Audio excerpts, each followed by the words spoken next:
आज का टॉपिक है endogenetic movement earthquake. Earth surface पे जो भी हम फीचर देख रहे हैं वो दो फोर्स की वजह से बनी है। पहली जो फोर्स है इंडोजेनेटिक, जिसे इंटरनल फोर्स कह देते हैं। दूसरी जो फोर्स है उसे एक्सोजेनेटिक, एक्सटर्नल फोर्स कह देते हैं। जो फोर्स अर्थ के इंटीरियर पार्ट में जनरेट हुई है उसको हम इंडोजेनेटिक फोर्स कहते हैं, और जो फोर्स सरफेस के ऊपरी भाग पर जनरेट हुई है, ऑपरेट हुई है, तो उसे हम कहेंगे एक्सोजेनेटिक। यहाँ पर अर्थ मूवमेंट को हमने दो भागों में डिस्क्राइब किया है। जो पहला जो क्लासिफिकेशन है उसे इंडोजेनेटिक फोर्स कहते हैं और दूसरा है एक्सोजेनेटिक। जैसे मैंने आपको पहले ही बताया है कि जो पृथ्वी के इंटीरियर पार्ट में जो फोर्स जनरेट हो रही है उसे हम इंडोजेनेटिक फोर्स कहते हैं। उसको हम फर्दर दो भागों में डिवाइड करते हैं। पहली है सडन फोर्स, जो अचानक जो बल उत्पन्न होता है, जैसे अर्थक्वेक अचानक आएगा, वोल्केनिक इरप्शन है अचानक होगा, लैंडस्लाइड है वो अचानक होगा, तो जो रिजल्ट सडन हमें देखने को मिलता है उसे हम सडन फोर्स कहते हैं। और दूसरा है डायस्ट्रोफिक जो फोर्स है, जिसको हमें देखने के लिए काफ़ी सालों तक इंतज़ार करना पड़ता है। जैसे जो माउंटेन बनती है उसे काफ़ी साल लग जाते हैं और मानव अपने जीवन काल में उसे नहीं देख सकता, क्योंकि जो माउंटेन बनने की जो प्रोसेस है वो बहुत धीमी है। दूसरा एक्सोजेनेटिक फोर्स, इसमें हम इरोजन और डिपोजिशन को शामिल करते हैं, और इरोजन और डिपोजिशन के लिए कुछ एजेंट काम करते हैं, जैसे रिवर हो गया, जैसे विंड हो गया, सी वेव हो गया, ग्लेशियर हो गया। तो ये हमारे जो एक्सोजेनेटिक एजेंट है जिनके द्वारा एक्सोजेनेटिक फोर्स जनरेट होती है, और ये अर्थ सरफेस के ऊपर काम करेंगे ये जो एजेंट है, और ये इरोजन और डिपोजिशन का कार्य करते हैं। अगर हम इंडोजेनेटिक फोर्स की बात करें तो इसमें कुछ फोर्स सडन मूवमेंट वाली होती है, और कुछ जो मूवमेंट होता है वो बहुत स्लो होता है। सडन मूवमेंट में हम अर्थक्वेक, वोल्केनिक जो इरप्शन की बात करेंगे जिसमें बहुत ज़्यादा विनाश होता है, और जो वोल्केनिक इरप्शन होता है उसमें एक वेंट यानी कि नली के द्वारा जो मोल्टेड मटेरियल है वो अचानक इरप्ट हो जाता है। तो ये हमारे इंडोजेनेटिक प्रोसेस में हम उसे इंक्लूड करेंगे। आज का जो टॉपिक है वो है अर्थक्वेक। अगर हम अर्थक्वेक की बात करें तो हमारी जो प्लेट है वो लिथोस्फीयर में मूवमेंट करती है, और जब वो मूवमेंट करेगी तो हमारे अर्थ सरफेस पे हमें वाइब्रेशन महसूस होगी। उसी वाइब्रेशन को ही हम अर्थक्वेक का नाम दे देते हैं। अगर हम बात करें जिस पॉइंट से जो फोर्स जनरेट हो रही है या जहाँ से वाइब्रेशन की शुरुआत हुई है, उस पॉइंट को हम फोकस के नाम से हम जानते हैं। और जो सबसे पहला जो पॉइंट है जहाँ जो वाइब्रेशन जो वेव है जो सबसे पहले पहुँचेगी, उस पॉइंट को हम एपिसेंटर कह देते हैं। और अगर हम बात करें सबसे ज़्यादा जो डैमेज होता है वो कौन से एरिया में होगा, तो वो हमारा जो सबसे ज़्यादा डैमेज वाला एरिया ही एपिसेंटर वाला एरिया होगा। जैसे जैसे एपिसेंटर से दूर जाएगी वेव, तो वो जो नुकसान की जो दर है वो धीरे धीरे कम होती हमें दिखेगी। इस डायग्राम में हम देख सकते हैं जो ये पॉइंट है ये फोकस है, जहाँ पर जो हमारा अर्थक्वेक है वो जनरेट हुआ है। ओरिजिन पॉइंट हम कह सकते हैं। जो वेव्स है वो सारी डायरेक्शन में मूव करती है, और जो 90 के एंगल पे जो एरिया जो सबसे नज़दीक के एरिया होगा उसे हम एपिसेंटर कहेंगे। और एपिसेंटर में सबसे ज़्यादा जो सबसे ज़्यादा अगर हम कहें विनाश है वो सबसे ज़्यादा हमें एपिसेंटर में देखने को मिलता है। इस डायग्राम में भी हम वही सेम चीज़ बता रहे हैं। जो यहाँ पर ओरिजिन पॉइंट है जिसे हम फोकस के नाम से कहते हैं, ये हमारी सिस्मिक वेव है जो सब डायरेक्शन में मूव करती है, और जो सबसे जो अर्थ सरफेस का जो सबसे 90 का जो एंगल है वो हमारा क्या कहलाएगा, एपिसेंटर कहलाएगा। अगर हम बात करें based on medium, they travel. तो अर्थक्वेक जो वेव होती है वो हम दो भागों में क्लासिफाई करते हैं। पहली होती है बॉडी वेव और तीसरी होती है सरफेस वेव। अगर हम बात करें बॉडी वेव, तो ये जो ओरिजिन पॉइंट होता है, जो फोकस होता है, वहाँ पर ही ये दोनों वेव जनरेट होती है और ये जो सब डायरेक्शन में मूव करेगी और एपिसेंटर में पहुँचेगी। अगर हम बात करें इन दो प्रकार की जो बॉडी वेव है वो फर्दर दो भागों में हम डिवाइड करते हैं, पी और एस वेव।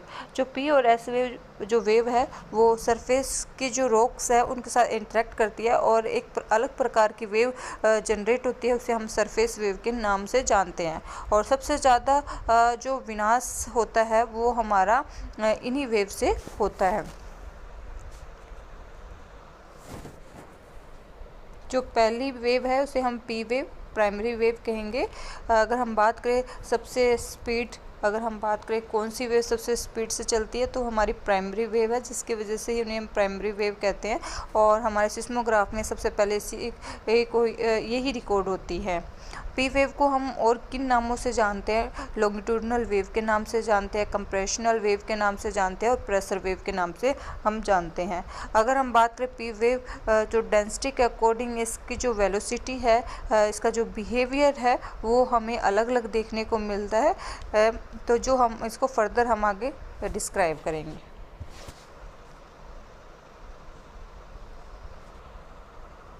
जो पी वेव है उसकी जो फ्रीक्वेंसी है वो काफ़ी हाई होती है और ये बहुत ज़्यादा, अगर हम कहें कि अगर नुकसान की दर है तो इस वेव से ज़्यादा नुकसान नहीं होता, सबसे कम इसी वेव से नुकसान होगा।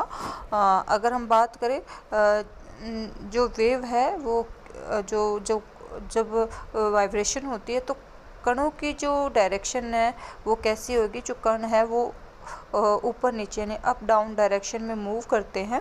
और इस जो प्राइमरी वेव है वो सभी मीडियम में ट्रैवल करती है, लेकिन जो इसकी वेलोसिटी है वो अलग अलग मीडियम में हमें अलग अलग देखने को मिलती है। जो सबसे ज़्यादा इसकी अगर स्पीड की बात करें, वेलोसिटी की बात करें, तो सबसे ज़्यादा सॉलिड जो मटेरियल है उसमें रहेगी, फिर उसके बाद लिक्विड, और सबसे कम अगर हम बात करें इसकी जो वेलोसिटी है वो गैस फॉर्म में रहती है। ये एक तरह से साउंड वेव की तरह काम करती है। और अगर हम बात करें जो पी वेव की जो वेलोसिटी है, अगर हम उसकी एवरेज रेंज की बात करें तो 5 to 8 किलोमीटर पर सेकंड है, लेकिन मैंने आपको जैसे बताया डेंसिटी के अकॉर्डिंग इसकी जो वेलोसिटी है वो अलग अलग हो जाती है।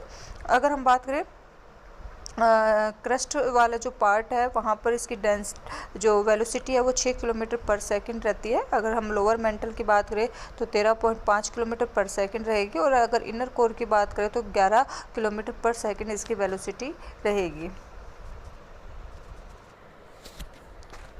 सेकेंडरी वेव, जिसे हम एस वेव कहते हैं, अगर हम बात करें दूसरे नंबर पे कौन सी वेव रिकॉर्ड होती है तो हमारी एस वेव होती है, इसलिए इनको हम सेकेंडरी वेव कह देते हैं।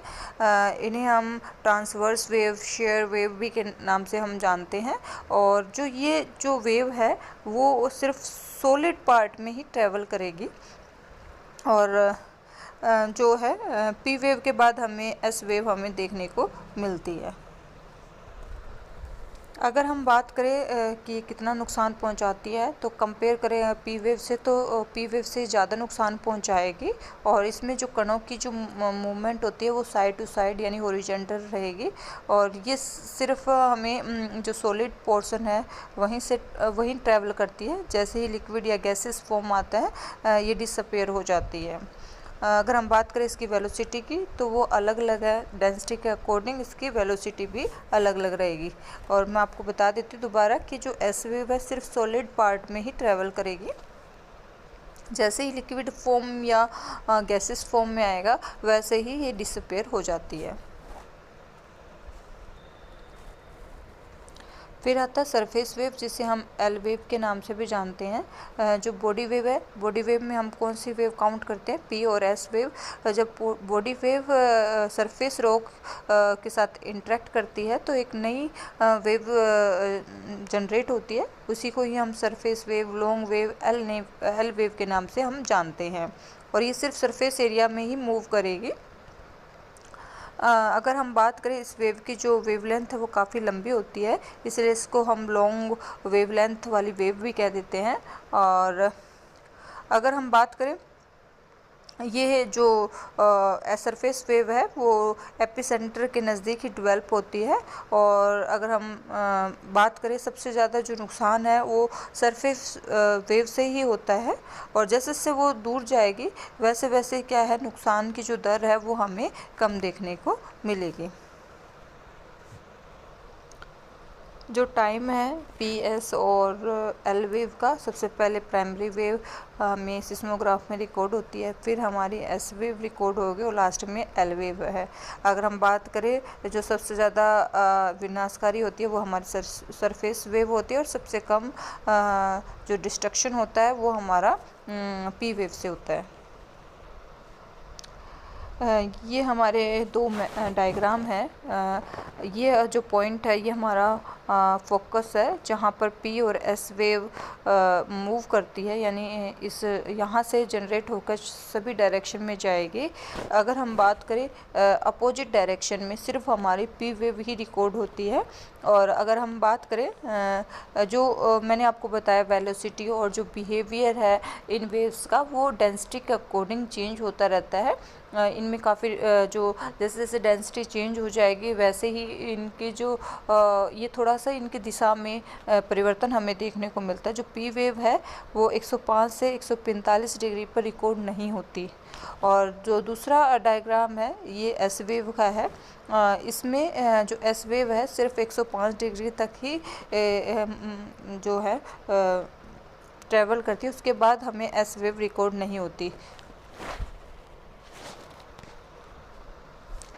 जो एरिया जहाँ पर हमें कोई भी वेव रिकॉर्ड नहीं होती उस एरिया को हम शैडो जोन कह देते हैं।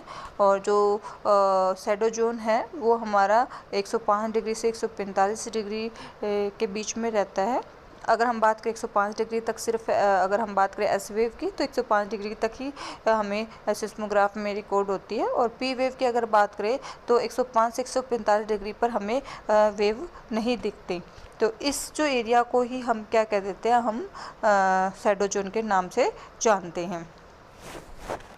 और ये शैडो जोन है वो हमें जो अगर हर जो अर्थक्वेक आता है उसके अकॉर्डिंग हमारा जो शैडो जोन है वो अलग अलग हमें एरिया में देखने को मिलता है कि कहाँ पर भूकंप जनरेट हुआ है। और या भूकंप जहाँ पर एक जो फोकस पॉइंट है उसी के अकॉर्डिंग हम 105 डिग्री से 145 डिग्री हम शो करते हैं।